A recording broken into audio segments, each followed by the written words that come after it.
એક જણની રિક્વેસ્ટ હતી કે આપણને જે સરકારશ્રી દ્વારા લેપટોપ આપવામાં આવ્યું છે, શું એમાં બ્લૂટૂથ કનેક્ટ થાય, મોબાઈલ અને લેપટોપ કનેક્ટ થાય, અને કઈ રીતે આ કનેક્શન કરી શકાય.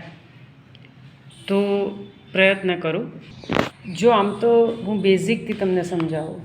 આપણા મોબાઈલને આપણે જે ચાર્જ કરીએ છીએ ને, એ તમારી પાસે હશે જ. ચાર્જરમાંથી આ યુએસબીને, એક જાતના યુએસબી પણ કહેવાય છે, એને કાઢી લો અને એના એક પોર્શનને આ લેપટોપના જમણી બાજુ લગાવી દેવાનું છે. અને આ જે એનું બીજું કનેક્શન છે, તમારે પોતાના મોબાઈલમાં લગાવવાનું છે. હું મોબાઈલમાં લગાવીશ એટલે તમને હમણાં નહીં દેખાય, પણ તમારા માટે મેં બીજા મોબાઈલની વ્યવસ્થા કરી છે. હું તમને બતાવું કે આ મેં એક વાયર અહીંયા લગાવી દીધો છે લેપટોપમાં, અને હવે બીજું એને કનેક્ટ કર્યું છે એના મોબાઈલમાં. જુઓ, તમને દેખાશે. બરાબર. હવે હું જેવું આ લેપટોપને ઓન કરીશ, તમને દેખાશે અહીંયા લાઇટ, તો આનું ચાર્જિંગ શરૂ થઈ જશે. જુઓ, ચાર્જિંગ વાયા યુએસબી. જેવું મારું આ લેપટોપ ચાલુ થશે, મોબાઈલને ઓટોમેટિક આ કનેક્શન મારું ચાલુ જ છે. બરાબર. અહીંયા વાયર ઓલરેડી કનેક્ટ જ છે અને હવે લેપટોપ ચાલુ થઈ ગયું છે. ઓકે. તમને એ પણ કહી દઉં કે થોડુંક વરસાદના કારણે આ જે મેં અહીંયા કનેક્ટ કર્યું ને યુએસબી અને મોબાઈલ, એ ઓટોમેટિક અહીંયા પણ દેખાતું હોય છે, પણ અહીંયા અત્યારે દેખાતું નથી, શો નથી કરતું. ધારો કે હું અત્યારે તમારી સામે આને કનેક્શનને કાઢી નાખું, અહીંયા કોઈ ગતિવિધિ નથી થઈ રહી, પણ એવું પહેલાં કનેક્ટ થતું હતું, પણ વરસાદના લીધે આ કનેક્ટ નથી થતું અથવા બતાવતું નથી. પણ છતાં હું પ્રયત્ન કરું, ફરીથી કદાચ તમને શો કરે તો જો કંઈક ગતિવિધિ થઈ, પણ અહીંયા બતાવતું નથી. જો ફરીથી તમને કાઢીને બતાવું, અત્યારે મેં કાઢી લીધું છે, હવે ફરીથી હું એને એટેચ કરું છું, તો જો એ છે ને, કદાચ મારા લેપટોપમાં પ્રોબ્લેમ હોય, વરસાદના લીધે હોય, પણ એ ઓટોમેટિક મોબાઈલ કનેક્ટ થાય છે આ યુએસબીથી.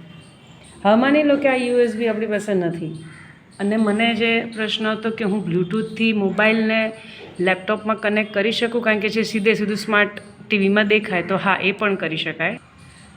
જો અહીંયા એક મેસેજ દેખાય છે, ટ્રાન્સફર ફાઇલ, ટ્રાન્સફર ફોટો. તો તમે ઈચ્છો ને તો આ યુએસબી દ્વારા જ હું મારો મોબાઈલમાંથી, તો જો હું આને અહીંયા યસ આપી દઈશ, ટ્રાન્સફર ફાઇલને, ટ્રાન્સફર ફોટોને, તો એ પણ કામ કરે છે. બરાબર. Transfer file.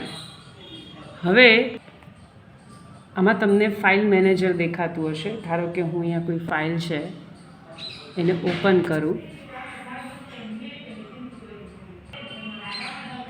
તો અહીંયા કેટલીક ફાઇલ દેખાય છે. બરાબર. હવે એને હું અહીંયા સિલેક્ટ કરું છું અને સેન્ડ એવું ઓપ્શન તમને દેખાતું હશે. સેન્ડ એવા ઓપ્શનને આપણે જ્યારે સિલેક્ટ કરશું ને, એટલે આટલા ફીચર્સ ખુલી જશે. તો તમને બ્લૂટૂથ દેખાય છે, જેમ કે સામાન્ય પ્રવાહ અંગ્રેજી.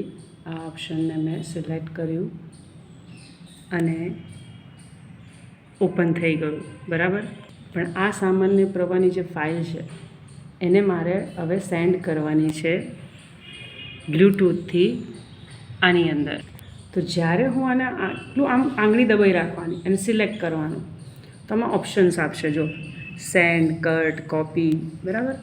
આપણે કરીએ છીએ સેન્ડ. જેવું હું સેન્ડ એવું કરીશ, એટલે આ બ્લૂટૂથની ઉપર તમારે ક્લિક કરવાનું. એટલે એ કહેશે કે પહેલાં તમે તમારા બ્લૂટૂથને ઓન કરી દો. એટલે આપણે અહીંયા કરી દઈશું ઓન. હવે અહીંયા જેટલા પણ બ્લૂટૂથ ડિવાઇસ હશે, તો હું તમને બતાવી દઉં. આપણા જમણી બાજુ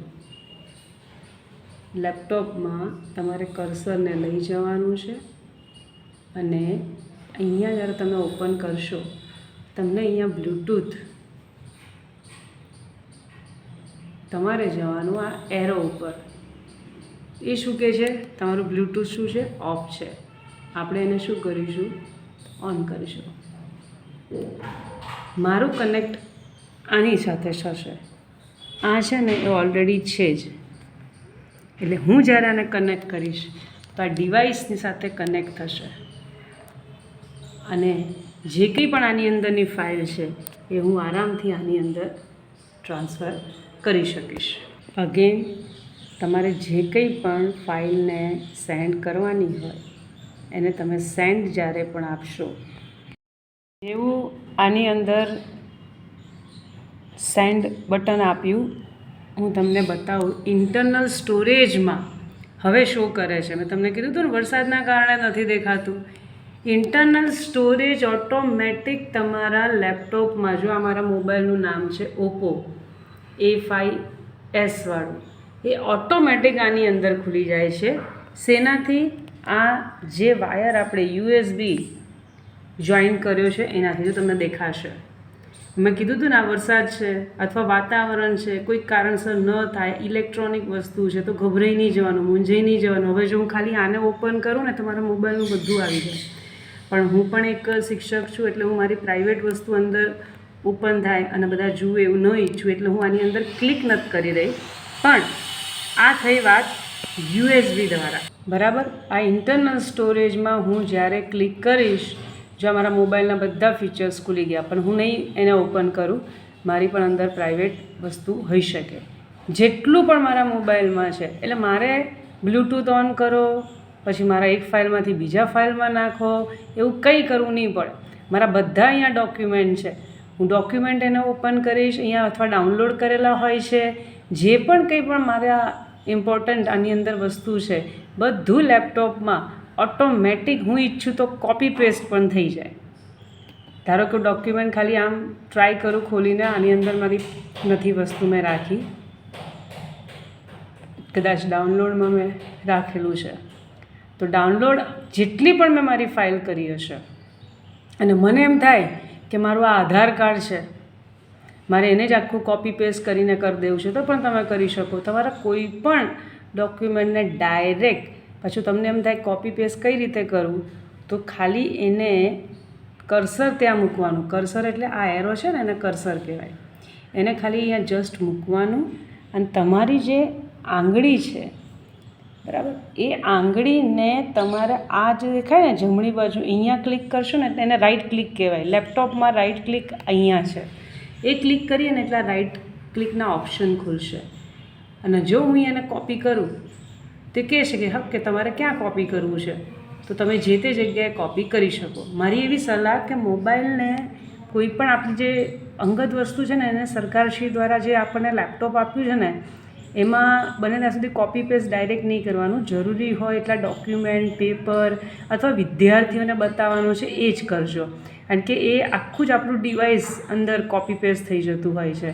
પછી કદાચ આપણા અંગત જીવનને થોડુંક અસ્તવ્યસ્ત કરી શકે, બરાબર. અહીંયા બતાવે છે, જો આ મારું આધાર કાર્ડ, હું જે પણ કરીશ, ઇવન મને એમ થાય કે ના મારે આ PDF છે, તો PDFમાં પણ કર્સર મૂકવાનું. પણ તમારી આ જે જમણી બાજુ છે એને તમે જ્યારે સેજ પ્રેસ કરશો ને, જો હું તમને પ્રેસ કરીને બતાવું, એટલે એના રાઈટ ઓપ્શન ખુલી જશે. તો તમારે એ વસ્તુનું ધ્યાન રાખવાનું, બરાબર. અને જે કંઈ પણ વસ્તુ હશે ને, અહીંયા આ બાજુ પણ શો કરશે. ઓકે, આ શેની વાત થઈ ગઈ? આ USBની વાત થઈ ગઈ. એટલે કે તમે જે મોબાઈલ ચાર્જ કરો છો ને, એને મેં અહીંયા કનેક્ટ કર્યું અને આ મોબાઈલને અહીંયા કનેક્ટ કર્યું, બરાબર. એટલે મારા ડિવાઇસ અંદર આવી ગયા. હવે હું તમને બતાવું બ્લૂટૂથથી.